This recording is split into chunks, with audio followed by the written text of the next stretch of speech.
Oh, the lectionary, that pre-selected set of readings that just stares us down and brings us face to face with some difficult passages sometimes. And sometimes it can be frustrating. I mean, this week I want to read, "Well done, good and faithful servant," but we get this. When this happens, though, it's usually an indication that this is a reading that I or we need to dig into a little bit more. And that first request in our gospel lesson is pretty interesting. The apostles say to Jesus, "Increase our faith." And that, I think, is really interesting because sometimes in our society, there can be this idea that if we just believed a little bit more or believed enough, things would be easier or make more sense or something.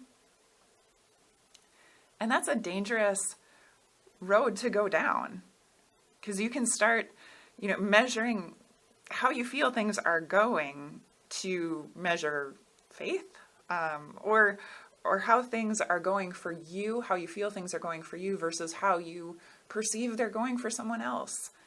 And of course, we don't want to do that at all. And honestly, how would you even know if you gotten there? Suddenly you'd have this almost miraculous understanding if you, think the right thoughts in the correct order?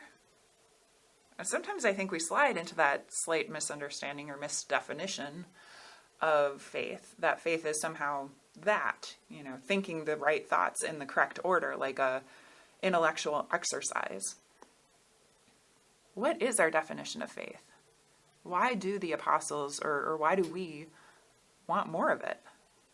To move some mulberry trees? Sure, why not? Yeah. I would suggest that faith is a gift from God, and it is something lived out.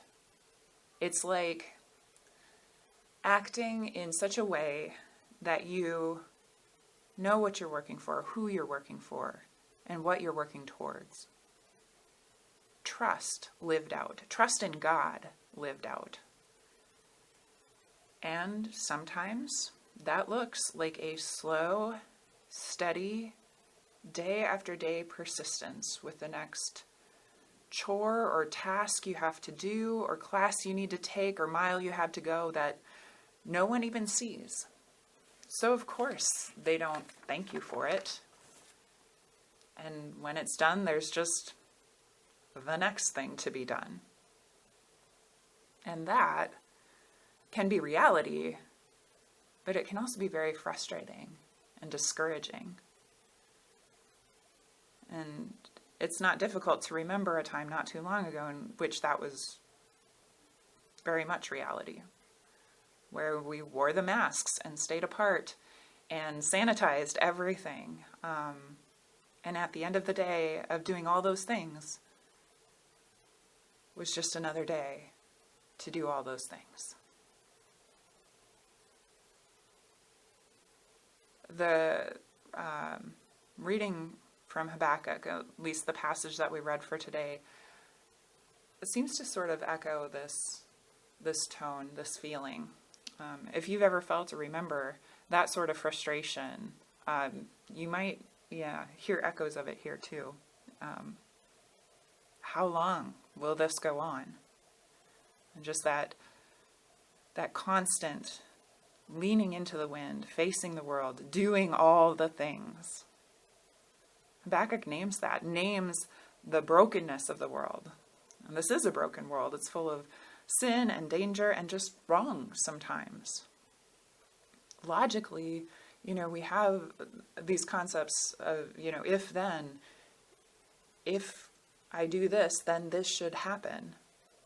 But in reality, we can do all of the ifs and not get to the then. But then we get to that verse there in the middle. I will stand at my watchpost and station myself on the rampart. Don't give in. Don't give up. Write the vision. Make it plain so that a runner dashing by may see it. Hold fast in defiance of that frustration and pain of a broken world. And even more, act against it. Rejoice anyway. Celebrate anyway. Be present. Find community. We're doing that today to an extent. Finding time to be present with each other, to celebrate with each other, to recognize the community that we have, to live out and act in faith. Faith in knowing who we are, whose we are, and what we're working towards. Sharing that and spreading that joy, that love, that life, our lives, transformed by Christ to hold fast and act against the tide of the world sometimes. And maybe even move some mulberry trees while we're at it. Amen.